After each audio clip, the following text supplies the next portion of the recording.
Hello and welcome to the latest in our Insights interview series.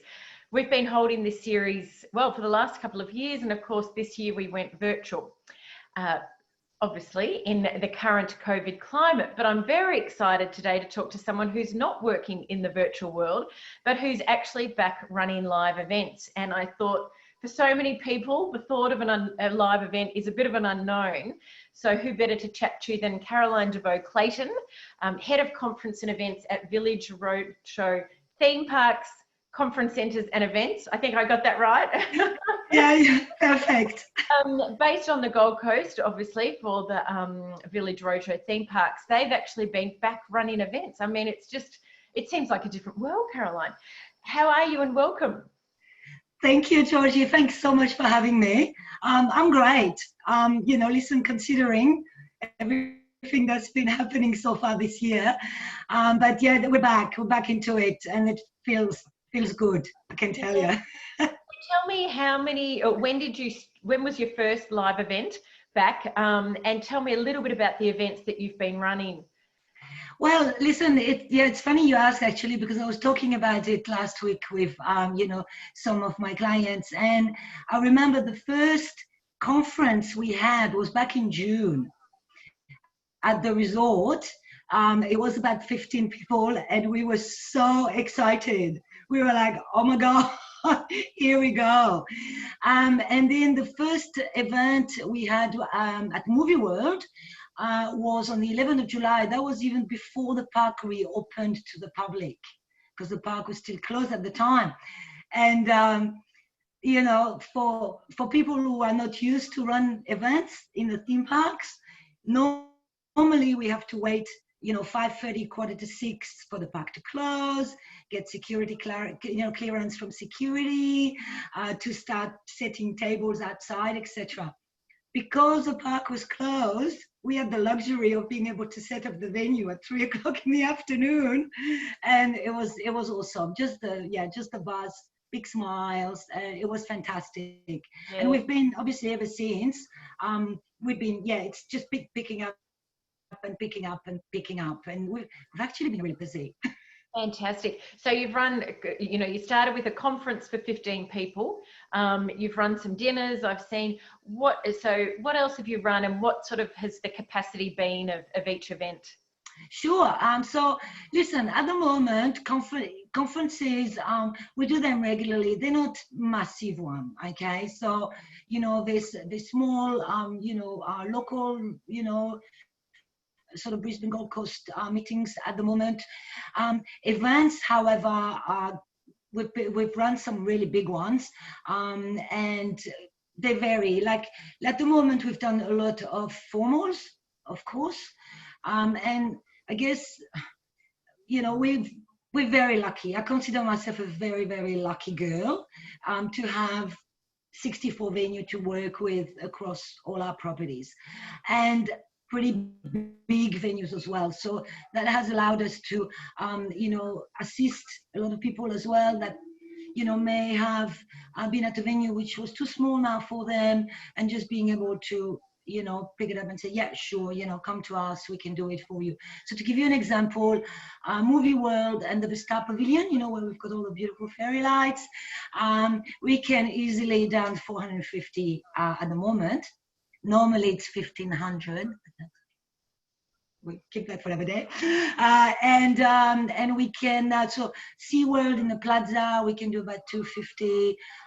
The conference center for dinner, we're just, scratching around the 120 mark. From 500. So I know, right? But listen, it's fantastic. And we've run, formals, birthday parties, corporate dinners as well. And really,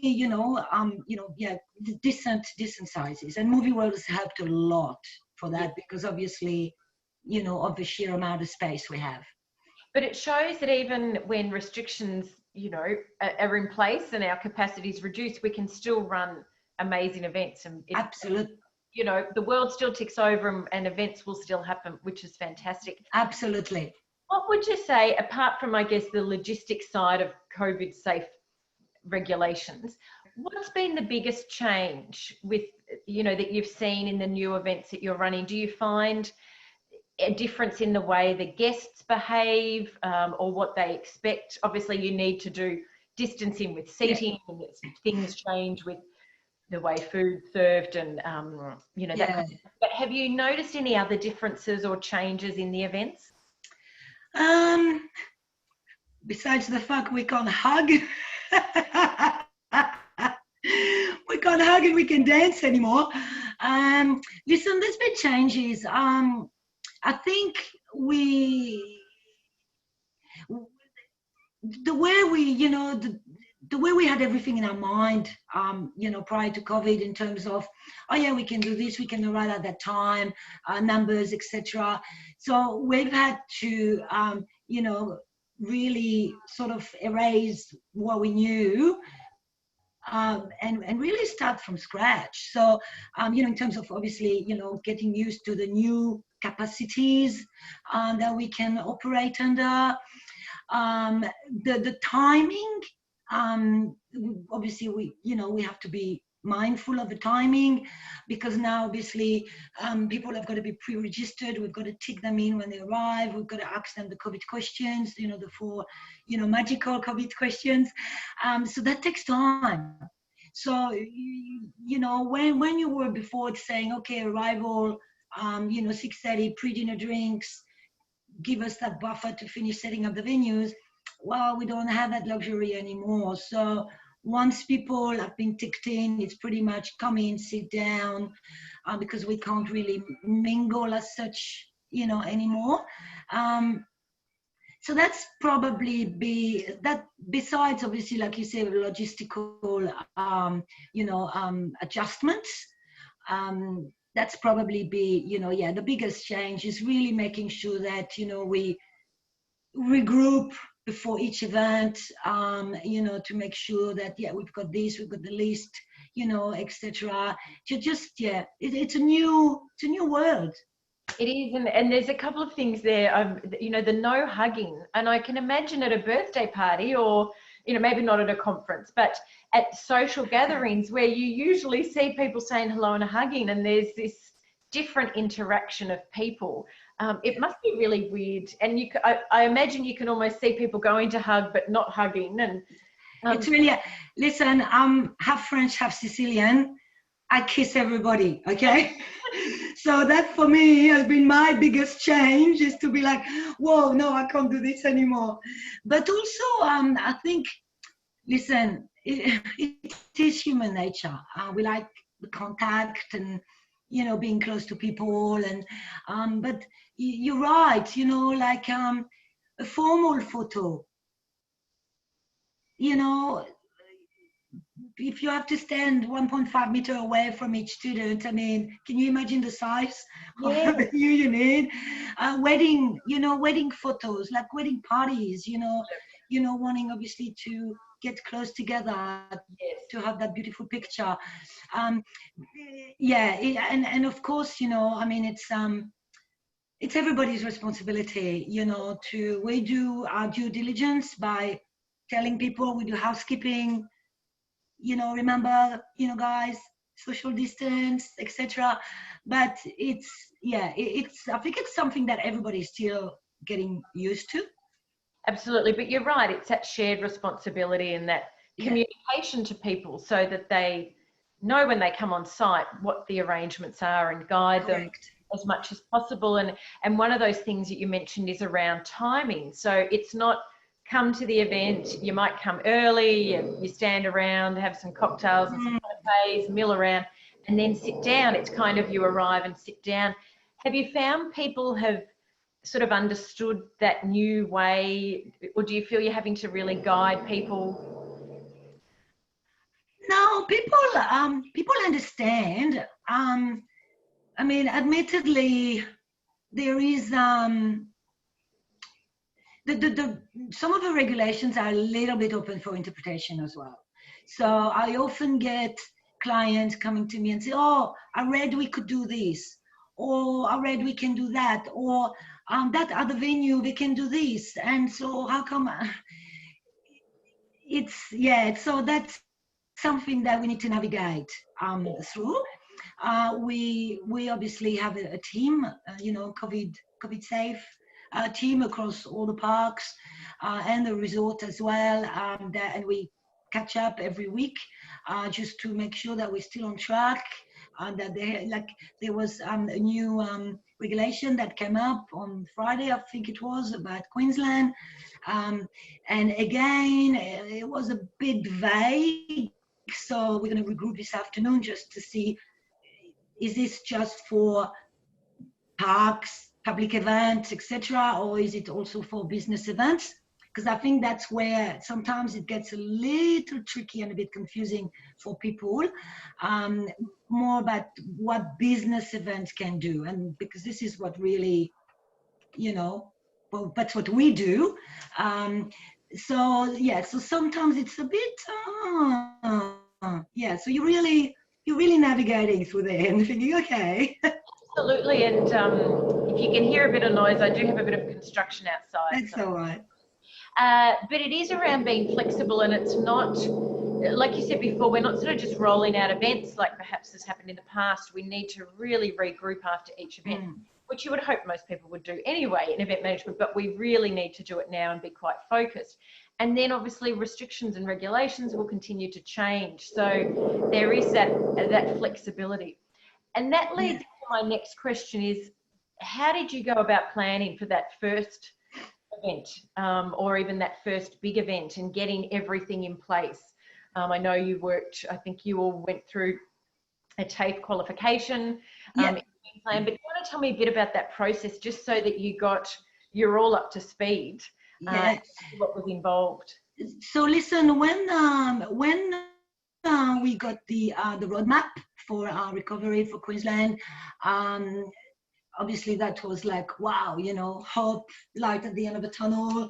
But that's when we thought, okay, well, this is what it is.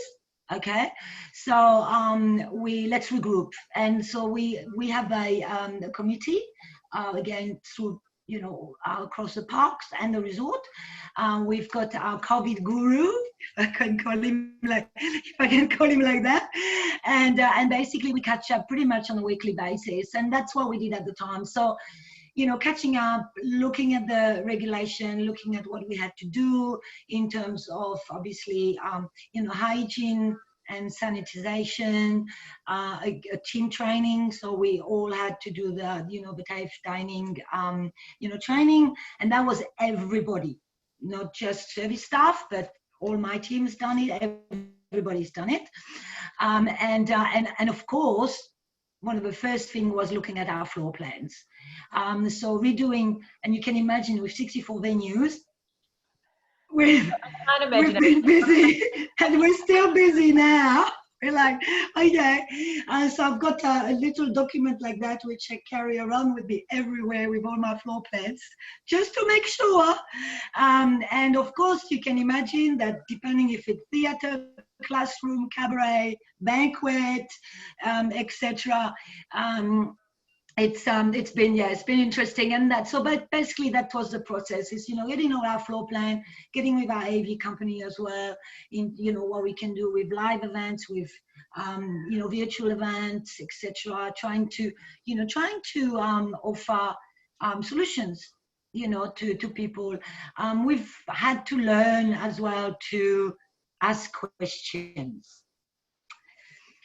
to our clients, and question as simple as, you've got a day conference, is it with the same delegates all the way through, or after lunch will you have new delegates coming in? And listen, that's probably not a question I would have asked a few months ago, but it happened, and hence why now I make sure I ask the question, because obviously if you've got a brand new lot of people coming in, well, you need to resanitize the room. If you had a cabaret setup, you've got to change all the linen again. So it's really, I don't think in the past where, conference organizers would send us 2 lines and say, oh, I've got 30 people, that's it. Like, it's, we really need as much information as we can. And, with that being, paranoid about it, but we need to make sure we understand what the event is going to be, what AV do you need, because if it's a virtual as well, you need more space in the room for the cameras, etc. And I'm an 80s girl, okay, so don't ask me tricky question about about AV and virtual, but I know that much. So it's really, we've got to change our mindset and the way, with the way we plan, the way we ask questions, making sure that we've got everything covered, and that it's going to work for the client. Yes. And I know we've talked about this before, how much venues and clients or the event managers will need to work in with each other. It's not a client just booking a space. And absolutely. The more information, the more, and actually a simple one is, are your delegates going to travel together? Because if we are traveling together, we've got a little bit more, flexibility with our table setup. Yes. So we may, you may have conference delegates at the convention center, for example, or wherever, and they're coming for a dinner at Movie World or at Sea World. That's the sort of questions, that we need to know. Like we're doing a big corporate Christmas function at Movie World. We do that every year, but I thought this year, no, I'm going to keep it. It'll be smaller than usual, but I'm still going to keep it because everyone, I think, will need a bit of fun and lightheartedness at the end of the year. So, but again, so like I've got clients who are coming from Brisbane or, these areas, and straight away question is like, guys, are you all coming together? Because if you're all coming together, obviously, I've got more flexibility in sitting, people around the table a bit more. So this is all like, and listen, every day we still learn, every day. And that's it. I think we're all still learning, but as long as we know where to go to get the information, and it's sort of the known unknowns, as long as we know what we need to be asking, we don't necessarily know the answer at that time, but we know the things we need to be checking. And I know I'm working on an event for Brisbane next year, so who knows what might be in place, but it's the same thing. We're working out the floor plan and the seating. Now there'll be groups of families, so then that gives us a bit more leeway because they're from the one household. But then how do you plot that? We're trying to plot that on theatre style when we don't actually know. It could be one person from that household and 3 people from that household, or 2 from that household and 2 from that household. So it forces you as an event manager to you really have to know your event and all your elements. So as you can say, you can work with the venue and they can come up with solutions. Because it's about working together. Absolutely. And listen, we find that a lot with our weddings. Yes. And birthday parties. Where obviously, the organizer of the bride and groom in that instance, or will need to really send us a list of who's traveling together. And also if they stay at the resort in the same room, then they can sit together. So there's a lot, so it's not like, I'm not too sure who's coming, or, they may be coming, or they may be. So I think everyone, we're here to help and guide, but also from an organizer point of view, it's really making people understand that, no, we need that list. We need to know who's from the same household, you say, or who's coming on the bus together. Exactly. That's not a question the bride wants to get 2 days out. So it's working with your clients on those timelines too. Absolutely. Scrambling that information together with 1 day to go. If that's exactly it. I'm sure that's the last thing the bride wants to be thinking about. So tell us, because all these events have obviously been, sort of organised a lot quicker than they would have usually, because they've been stopped, started, restarted. What has surprised you the most with coming back to running live events that perhaps you didn't anticipate? What has surprised me, the first thing that's come to my mind is really how quickly people have adapted. Yep.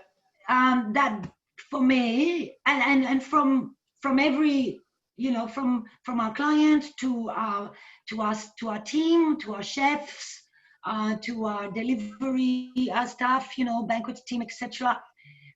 It, and listen, that has been in my mind for a little while to see how quickly people are adapting to change, how quickly some companies have come up with new ways to dispense sanitizing, products, and how, the ads on TV, how quickly it was redone, and, to get that message across of COVID and safe, and how quickly, when I see our team at the resort, like we went, as May, June, there wasn't really much going on. The resort hasn't closed all this time. We remained open.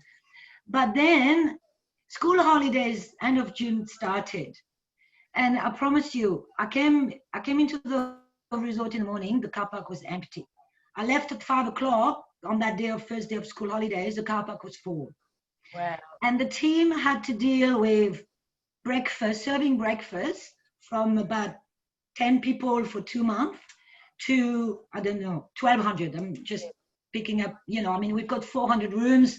So easy to say we had about 1,200, the hotel 100% full. From one day to another, it's like, and sure there was teething, of course, Absolutely. It's a new world. We've never done that before. No one has ever done that before. But the adaptability and how people are quick to bounce and come up with new ideas as well and new things. Yes. I think that has surprised in a good way. Yeah. But that's been wow, that's amazing. People are amazing. And is that the same with your patrons and your guests? They're adapting, they're understanding, they're not trying to fight the new system, but they know. Listen, totally. Again, I think some of the messages out there are a bit confusing. Okay. So, like for example, you can take some, maybe not in Victoria at the moment, but in Queensland, you can go out with 10 of your friends in a restaurant and you can all sit table of 10 together. Yes. Okay. But we can't do that in business events. Okay. So people think, well, why not? So there is questions there is some things that are not very logical, if I can put it diplomatically this way. Yes. And so people will ask the question and say, oh, are you sure we can't, so for us it's really being, doing due diligence and, making sure that we deliver the best event in the safest possible way for everyone and trying to stay on top of the changes, the regulations, etc. And that communication becomes even more important in communicating to people before they come onto the site or before they get to the event, because as you say, they might be used to going to a restaurant with 9 friends and sitting at the one table in a normal kind of setting, and they can't do that at a business event. So their immediate thing is, well, why can't we? So it's that constant education of absolutely, and this is why we've got to do it. And then you start to preempt sort of maybe those behaviours people are wanting to do. Yeah, but people have been really good, and what is good is they will double check. Yes. And so we've put together our own little COVID safe cheat sheet, to send to people and to say, look, this is a recap for the organizer of the event, in terms of sanitization, the regulations about checking people in when they arrive, little things like, remember you can't share business cards, just this little thing that people might not think of, but it's just a nice little document to help them in the process as well, and so that it's not like you get that 3 days before the event, and just to get organized. So at the time when we start talking about the event, and at the time of confirmation, we'll always send that as well, so we can discuss it together and making sure that, but most people have been really good. I have to say. Yeah, it's really, I think when we say we're all in it together, but it's everybody's, respectful, and also it's for everybody's own health. Our team, they're delegates. So yeah, no, it's been good. Fantastic. And I love, the sound of those sort of tip sheets or, little guidelines that help decipher Yeah, all the documents and just put it into some little dot points for them. absolutely. So what opportunities have you found that this new world of events maybe has opened up that, in the old world we hadn't thought of or we didn't need to look for, but maybe some new opportunities have opened up, and we'll grab onto those silver linings wherever we can. Absolutely. Well, I don't wear high heels anymore. Yay! And I don't need my dancing shoes. Yes, So let's go. Exactly. No dance or injuries. Yeah, it's listen, opportunities. It's we've been looking at, obviously, we've always looked outside the square because of the type of venue that we have. Okay, so some of the things, like boxed canapes and all that, we've done that before. So but it's more like maybe looking at so for example, I've been talking to our team at Australian Outback Spectacular. Whilst in the past we didn't really need that venue for conferences because we had the conference center at the resort, but now I can do 370 people for a conference using that venue during the day. So I'm like, let's do it. I can do I don't know if you've ever been there, but basically you've got the Outback bar when you arrive. Usually people mingle, which we can't mingle anymore, and then you go into the arena. And it's a dinner show normally, but during the day the venue is empty, so we can do conferences. I can build some booth even in the bar area if we use it on non-show nights. So and just being creative, in terms of doing, for example, canapes, for example. So we can't have stand-up mingling canapes anymore. How about the yamcha canapes? And people can sit down and we can, go around. We've got these beautiful, massive wooden trolleys where we can put it on it and just, walk around people. So this has been, we have built these beautiful trolleys just at the start of COVID, actually. So perfect timing. But it's always constantly looking, making us think and looking outside the square. And admittedly, we've done that many times because of the style of our venues. Opportunities, obviously, like, formals and things like that, but I embrace anything. I embrace any opportunity. But I love that creativity, because it's an opportunity, but we're almost forced to be really creative. And with that come some amazing things that have probably been sitting there and we could have done previously, but we didn't need to do them. Absolutely. But kind of opening up what we can do. And so, still making it fun, still making it fun for people. Yes, exactly. Yeah. So that leads on to my next question. What's been the best thing about being back running live events? Despite the adrenaline. Listen. Isn't it that buzz and that adrenaline that? Voila, that's exactly it. Totally. Yeah. I mean, events. I think events is in my DNA. Yeah. And it just, that's what gets me going, really. Like, and for us to have that buzz again, these timelines to be, to have the venue done by this time, have all the team, all the team out there, the creativity, like, creating stuff again, the planning.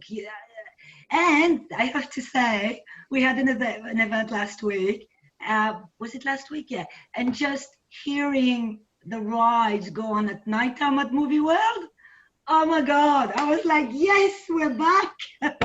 I miss the noise. I miss that buzz and that chatter. And I know. when you're in event mode, it can drive you a bit wild when, Yeah. trying to think and all you hear is noise. But now I really miss that noise. But and I guess, I was going to say, how did you find it having been in lockdown and obviously events were paused or had all been rescheduled or some cancelled, to then, and I know in that time you would have been doing a lot of planning, so you weren't sitting idle, but then to almost flick that switch and go, right, we're back and we've got to get back into event mode. And did people find that an adjustment, or did they all bounce back pretty quickly? no, I think that comes back to what I was saying before. Surprisingly, I think everybody's been waiting for that. Yeah. So really when we had our first little conference at the resort, then we had our first event at Movie World, our first event at SeaWorld as well. I think everybody was like, yeah, oh, thank God, let's do it, And again, we need more planning than we normally would, just to make sure that we've, dotted our I's and crossed our T's. No, I think it's, and that's what I said before as well. I think it amazes me the adaptability of a human nature. Yes. It's like sometimes when you go on holidays for a month, let's say, okay, you go on holidays, that's it, you really have your time to unwind and rest, and then you come back and you're calling one of your clients and straight away, the telephone number by heart. Because you're back in that, and you would have asked during the holidays, I probably would have forgotten. Yes. But as soon as you're back in your environment, and everything just falls back into place, and it's almost muscle memory, event muscle memory that just. That's it.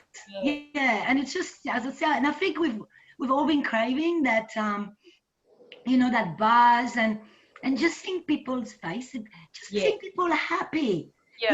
Even though with all these restrictions we have, no dancing, no this, no that, there's so many other things we can do, especially at the theme park. You can have a ride, it's to still entertain people, and just to see how happy people are to be at an event, to be, chatting to other people, even if it's from a distance. It gives me goosebumps. Oh, I love it. So before we finish up, and I mean, we could talk for hours, I know. It's been so great. I mean, I've got the adrenaline rush just chatting to you, and I can't wait to get back to live events.